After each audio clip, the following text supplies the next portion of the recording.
Joining us on the program now from the Maxim Institute, Thomas Scrimgeour. Thomas, kia ora, good morning. Morning, Andrew. Thanks for having me. I mean, live fire exercises, this is almost like the last time we had a navy that wasn't one of our allies doing live fire exercises in the Tasman Sea. I think it was the Japanese, and they were all guns are ready at Devonport, ready to defend us. But yeah, hopefully that amounted to nothing. Is this just an exercise, or is this literally firing shots over the bow? Is this a little bit of a warning to some of the other players in the Pacific that China's here and not to be messed with? I mean, you could argue that it's a little bit of both. It's important to remember that nothing that was done in the live fire training was in contravention of international law, but it was a failure of manners. It would be common courtesy for a military doing exercises so close to A, announce they're going to be there at all, and then B, mention that they're going to be shooting some weapons around, so that flights can be diverted ahead of time. But I think it wasn't just China running a military drill randomly or just to practice. It certainly was designed to send a message that they have a navy that can travel and that they are willing to do so. Essentially, a muscular navy that's willing to exert influence, and something New Zealand needs to be quite conscious of. Yeah, and certainly New Zealand Navy's latest outing to sink its newest ship and become part of a Samoan reef is, I mean, that's a bigger part of the story. But I mean, putting this in context with some of the other things that have been happening recently, like naval exercises in the South China Sea is one thing, but in the Tasman Sea, it's of course literally closer to home in that regard. Also, in the same period of time as there's been negotiations between China and the Cook Islands that we weren't invited to. I mean, they use New Zealand dollars at the Rarotongan. You'd think we'd be closer friends than that, right? Yeah, you would. And certainly it's concerning that they would go into negotiations without us. It's also a failure of New Zealand intelligence to not be aware of it ahead of time, whether or not we were told beforehand. But I think it's really important to locate this within a broader context. New Zealand has been pretty slow to recognize just how tense the world is. This probably should not have been a surprising incident to have occurred in New Zealand waters. Certainly, if you follow the Australian media or the Americans, the language of the Second Cold War has been used for a few years now. It's certainly not a new thing to recognize increasing tensions between our traditional allies and some of our major trading partners, especially China. This is the dilemma for New Zealand as well, because our traditional allies, particularly the United States, of course, rumours of trade sanctions there, whereas China's our major trading partner. Is there any debate about which side we should pick on this one, despite the fact that some of our traditional alliances seem a bit wobbly? Oh, certainly, I think there's room for debate. I guess what I would stress is that the debate needs to be had.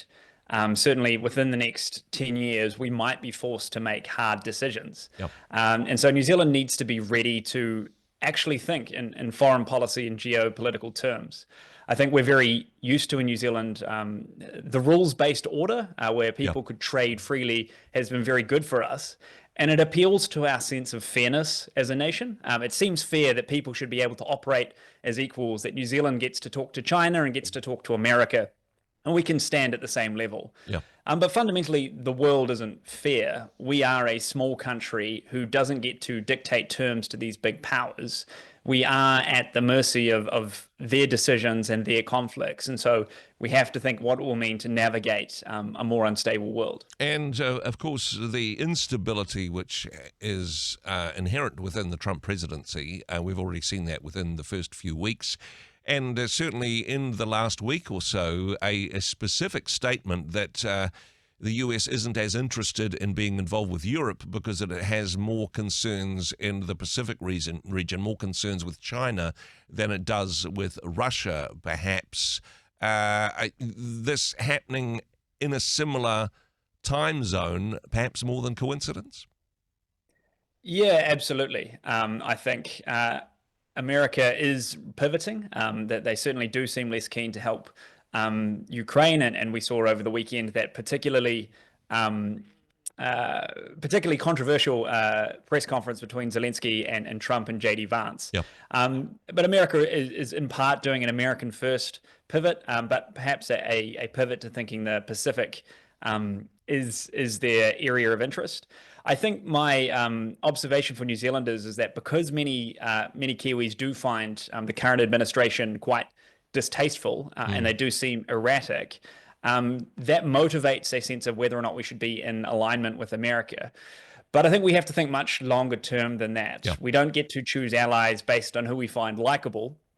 And particularly in democratic nations, when every 4 years they get a new administration, we really have to put aside our personal feelings about what they are doing and really think, well, how should New Zealand be operating with a longer term focus? Now, of course, the Trump presidency will come and go, and the certainly the strong statements about tariffs. That may only last for a short season. However, I suppose it's difficult for us here in New Zealand to get our head around the fact that our allies, those who we are aligned to ideologically and perhaps even militarily, aren't our friends when it comes to trade. It seems like they're the world's worst girlfriend in some ways. Yeah, for sure. I mean, that experience isn't new for New Zealand. Older listeners will remember our trade with Britain was the defining trading partner for many years up until they decided to join the European Union and promptly reject a bunch of our exports to them. So New Zealand does have to think quite strategically about maintaining a wide range of trading partners because, in a sense, all countries can be, like you say, worst girlfriends or unreliable. Yep. So I don't think we need to try and reduce our trade to any one country, but we should always be looking for more partners to trade with so we're less dependent on any one partner.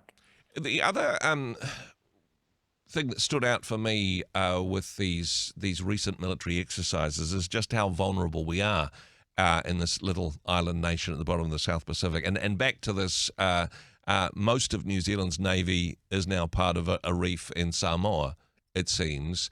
If we are going to be able to defend ourselves, we are going to need to lean on stronger allies and partners like Australia and almost definitely the United States, even if they're not playing nice when it comes to trade, even if we don't like their politics. We need them. Yeah, absolutely. I think, people have talked about over the last week or two, well, should we be investing more money in our defense forces, particularly our Navy? But part of the challenge that raises for us is that the choice to spend money, where and what we spend it on, is entirely dependent on who we're cooperating with. Yep. The more we invest in our military, it will never be self-contained. We will always be cooperating and coordinating. So that does inevitably push us in closer alignment with Australia, and therefore America as well. So we don't get to choose a world of good options when it comes to foreign policy. We are required to pursue justice, and we hope to be a just nation in the world.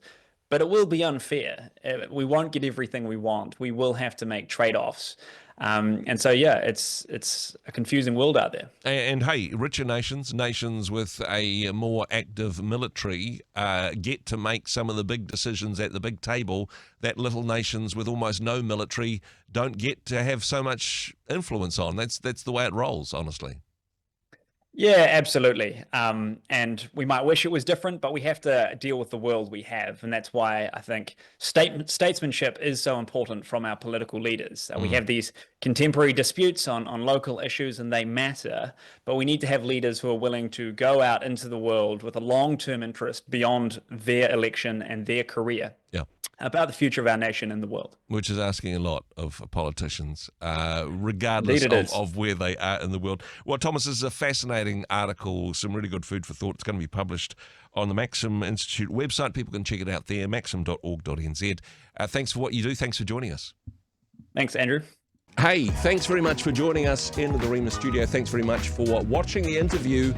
It's kind of nice to have an audience, actually. And if you did like what you watched, then do give us a like, do give us the thumbs up. And if you'd like to see more interviews like that one, or perhaps even better, subscribe and those interviews will come straight to you. Don't forget to turn on your notifications, and we'll see you in the next one. Cheers.